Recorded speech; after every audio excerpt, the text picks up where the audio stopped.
Little boxes on the hillside, little boxes made of ticky-tacky, little boxes on the hillside, little boxes all the same.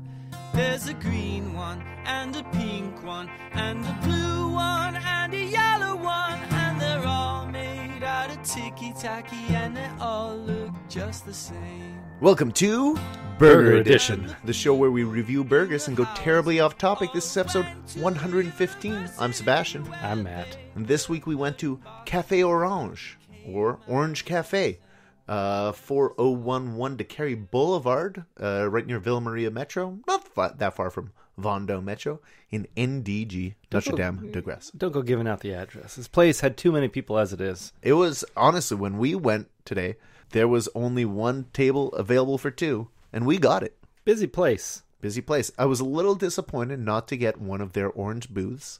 Obviously, Orange Cafe, very orange decorated. Yeah. You know, the booths are orange. They have art on the wall that are all in black and white, except for the orange standing out. So there'll be like traffic cones or detour signs or whatever. A lot of very, very hyper local photography up on the wall. Very Schindler's Listy. Why? Because it was black and white by choice? Oh, and then the highlighted color. And the Nazis. It's the one thing you don't hear about very often. They don't advertise it on Yelp or anything. I checked their website, no mention. So we went and, well, you know, we don't have time to go to another burger place for this episode, so this is the one. Yeah. No Nazis, no actual Nazis. Matthew, first impressions when I told you where we were going, and first impressions when you walked in to Orange Cafe, Café Orange. It's been a real gray time in my life. How so? And yours, just weather-wise. It's real rainy and gray. So it was nice just to walk into a little splash of color. Yeah. A little bit of orange to brighten up my day. Further than I would like, but closer than other places you've taken me. An acceptable distance. Okay. But Get ready, Matthew. I've got a long list of places that are much further, far away places like Dorval and Longueuil. Oh, my goodness. When we walked in, it was probably one of the busiest places we've ever been to. We normally go at a time when not very many people are there, or places that are about to shut down. Wednesday at lunch, often like not peak hours at a lot of places. No. But this place was full. Yeah, and we go to, I think we're kind of a curse. Because many places that we've gone to have since shut down. I would like to take this moment to highlight something, new information, at least to me. Quick Burger, the often talked about Quick Burger, which finally opened for a very short period of time. I lost a bet to you, Matthew, that they would stay open for at least 6 months. That did not happen. But they still appeared to maybe be open. Yeah. And occasionally were very suspicious. This is all rumors. Yes. All rumors. All hearsay. Is officially up for rent. There's a phone number in the window. They are no longer Quick Burger. Burger. Can we buy the Quick Burger sign? Oh wow! The one that's been resting in their window. This is worth looking into. Yeah. I think I'll take down the number and see if we could do that for the new set of our audio podcast. So we finally have some closure on that, on the whole Quick Burger saga. Yeah, it's really been bothering me. I lose sleep at night. So Orange Cafe, more of a breakfast brunch joint. Yeah. Their hours are between 6 or 7 to 3 or 4. What? Depending on the day of the week. Some days it's 6 in the morning. Some days it's 7 in the morning. Okay. So it's not there between 6 and 7 a.m. Get your breakfast. 3 or 4 get your lunch. There are 2 1-hour windows.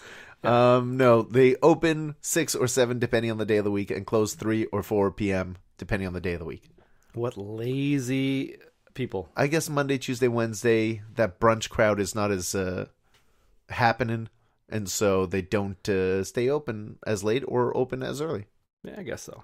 Although 4 o'clock just really doesn't feel late for me. 4 o'clock is often when I leave the house for the first time that day. You're looking for breakfast? Or whatever, maybe lunch. 4 o'clock, what can I eat for breakfast? I can have an egg at 4 p.m. I could have an egg at friggin' 10 p.m. Yeah, we've discussed this. You shouldn't be allowed. Egg salad sandwich, anytime.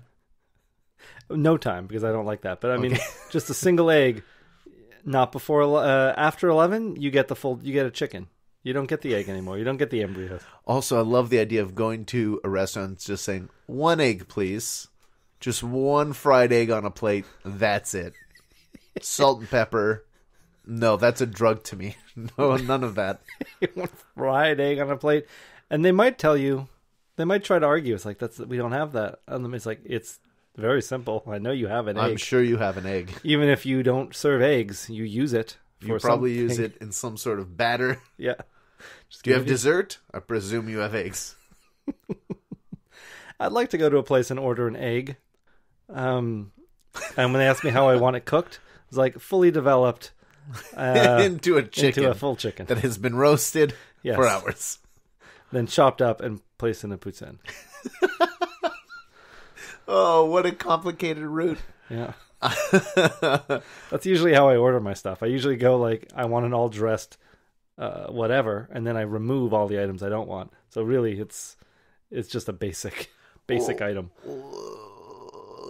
Example. I ordered a hot dog once and I said all dressed. And then coleslaw, relish, onions. Yeah. So mustard. I said no onions, no relish, no coleslaw. And then they were like, so just mustard? And I was like, oh, and ketchup. It's so much easier to just say just mustard and ketchup. I know. All right, Matthew, taking the circuitous route.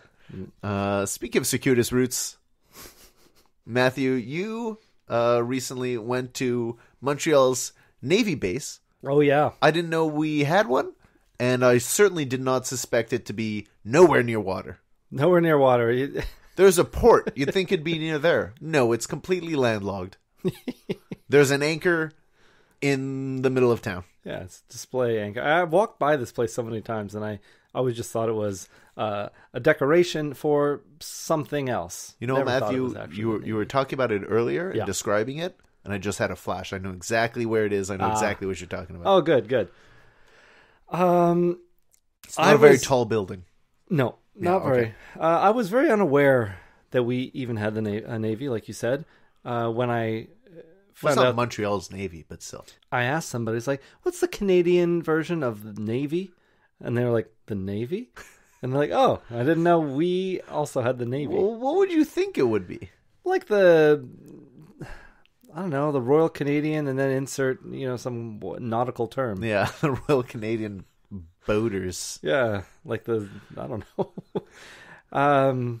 Ocean Police. The Ocean Police. Well, we don't. Royal Canadian Ocean Police. What do we have more? Like we have more. We have a lot of bays. Okay. Maybe the Royal Canadian Bay Police. The Royal Canadian Lake Force. The Lake Force. Yeah, my sister joined it. As a reserve. Mm-hmm. So she went to that, and I went to watch her getting sworn in. Okay. Which was a weird thing, mainly because I thought it was going to be very organized. Very formal? Yeah. And you'd imagine it would be. Like I would imagine. Like at one point I was like, oh no, I wore jeans. Maybe I shouldn't, because it was just me and one Asian fellow who had shown up early. Okay. And he wore a full suit. Okay, hold on. Like the only people in attendance were you two? For the first half hour. How dark were your jeans? They were very dark. Navy dark. Yeah. That's what I thought. Okay. Anyway, more people showed up. They were wearing hoodies. I was like, okay. Oh my goodness, you people. Savages. Don't you know this is the Royal Canadian Lake Force? Anyway, so it was fine. It's just a little bit unprofessional. I thought a little bit like they weren't on time. Isn't that something that the Army is supposed to be? The Army, the Air Force, the Navy, very strict to. You'd think so. Maybe the Army is. Maybe also keep in mind that you didn't know we had a Navy, so maybe our Navy isn't as prestigious as you presumed. Probably. So I don't know what goes on in that place, but they did take us on a tour. Okay. And this was not a tour that was thought of beforehand. This was it was like when you go to someone's house and they're like, oh, let me show you around. Yeah, basically it was like, well, you came here to see all your family members and friends do their 10-minute swearing in thing, but now we need to take them away. They have papers to sign. Okay. They have their new officers to meet. This is inconvenient for everybody who thought that they were going to do something with their loved ones afterwards. So instead of waiting outside in the rain, we just had this great idea. Let's take you on a tour of this place. So you saw the kitchen, the washrooms. Yep. So they took us on this little tour, and they definitely showed us the kitchen. That was the first thing they showed us. Really? It is like someone's house. Yeah, and the kitchen was not very impressive. But then they told us, and he had a lot of excitement in his voice, this fellow, and he told us, and he's like, now everyone has their traditions. The Army's got their own traditions, the Air Force, the Navy, one of the Navy's most time-honored traditions, and he was not joking around when he said this, 10 a.m. soup. And then, and then there was there was a silence after. So it was just like all the build up, 10 a.m. soup. Nothing, no explanation. Somebody Imagine if you're on a boat, you're getting up early anyway, and then you need a little sustenance a little later. On a boat, I feel like soup is great because you're surrounded by salty water anyway. But make it a tradition. Wow, I don't know. Okay, so then, what makes anything a tradition? Yeah, I guess. But okay, so what a tradition needs to have is a reason for it being a tradition, right? I don't know about when that. somebody says, like, why is that a tradition? Anyway, somebody did ask. Someone was like, okay, what is 10 a.m. soup? And he goes on straight-faced saying, well, every morning at 10 a.m. we have soup. Sounds like a tradition to me. Not realizing that it was just like, it's a nice thing to do for people. You wake up, you do some stuff. 10 a.m. comes around. Oh, not lunchtime. Soup time. Yeah. And it was like, oh, okay. And he's like, and that's the tour of the kitchen. Did you? Were there any inquiries? What kinds of soup? Is it always the same kind? Is it the 10 a.m. soup? Is it sometimes vegetable? I had so many questions, but I wanted to see more of this place. And then he was leading us down the hallway. If you had your druthers, you would spend the next half hour talking soup. I want to see the soup menu. And it's like 10 a.m. soup, and that's every day. That's like, I didn't understand it. I didn't understand how that's a tradition. And when they were handing out traditions, that seems like the short end of the stick. Matthew, please, in a future episode, get back to me. Speak to your sister and find out if the 10 a.m. soup is the same every time. Yeah. Or if 10 a.m. soup has a recipe. If it's like a special Navy secret. It's 10 a.m. soup. I mean, maybe tonight for dinner we'll have vegetable soup, but at 10 a.m. we will also have 10 a.m. soup. Yeah, okay, yeah. There are potatoes in 10 a.m. soup. I don't know. I will find out. One of the other things they took us to was their mess hall. Okay. Like a recreation center. Yes. So they took us to that. I don't know if it's a trap to get people to join the Navy, to make it just sound so enjoyable. He was like, and over here, this is where you just hang out and you get drunk. And he's like, and yeah, we have a lot of parties, a lot of themed parties. Tonight is actually Hawaiian themed. And he's like, so it's Hawaiian night at the Navy? It just seems crazy. Well, I mean, again, very landlocked base. They're not like about to go on a mission. These are peace times. They're not being deployed. Oh, yeah, but this is supposed to be when you think of like military. So there's the Army, the Air Force, and Hawaii night in the mess hall. Do you think the Army is having Hawaii evening, Hawaii night, luau night at the Army? No, I don't. I met someone who's worked in the Navy, who's actually deployed right now, who has I think done 3 tours in the Middle East and works as a communications officer for the Navy, or sorry, the military.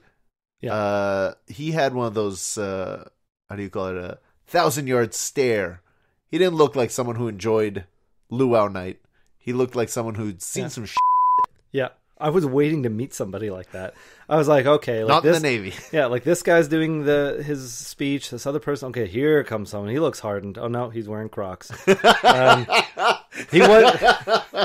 He actually wasn't, but I thought he was because he was shuffling his feet so badly that I thought he had to be trying to keep on these flip flops. Okay.